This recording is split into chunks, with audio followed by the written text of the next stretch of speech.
In 1970, the Beatles split, and after that, each of the four members released many albums and went on many tours, world tours, everything, huge tours, and continued to perform for millions of people throughout their careers.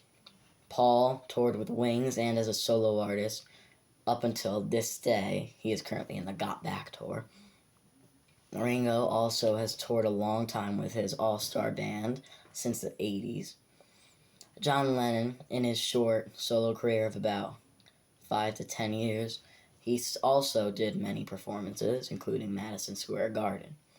George Harrison, though, who was the quiet Beatle, lived a quiet life at home most of his solo career.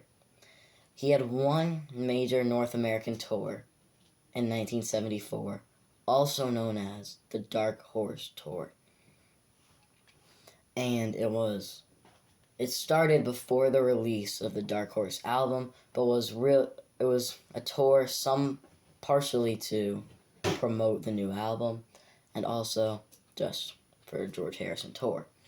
And today we are going to look at why George Harrison's 1974 North American Dark Horse Tour was considered a failure. And the first big factor on why this tour was very not well attended, not well numbers, not huge, well, good numbers, but not great feedback of the tour. And the first reason is George's failure to bring back the Beatles nostalgia. He toured with Ravi Shankar the whole time.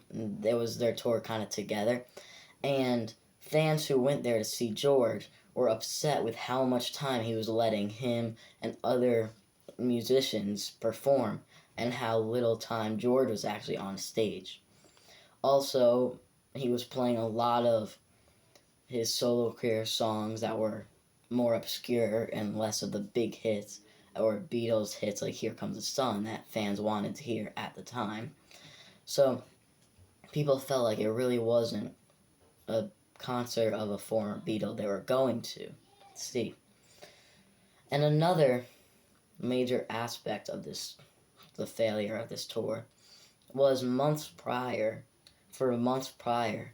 George had been straining his voice, doing a lot of rehearsing, recording of his album, and much others, but which led to, during the actual tour, his voice being very weak and strained during his short amount of time he was actually on stage.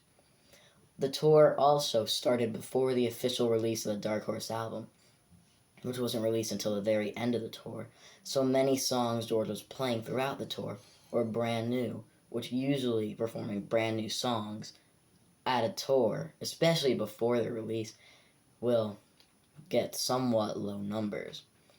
Overall now, this tour wasn't too bad, but some of the critics' reviews caused George to be hesitant in touring again, and he didn't make another official tour for 17 years until he toured Japan with Eric Clapton in 1991.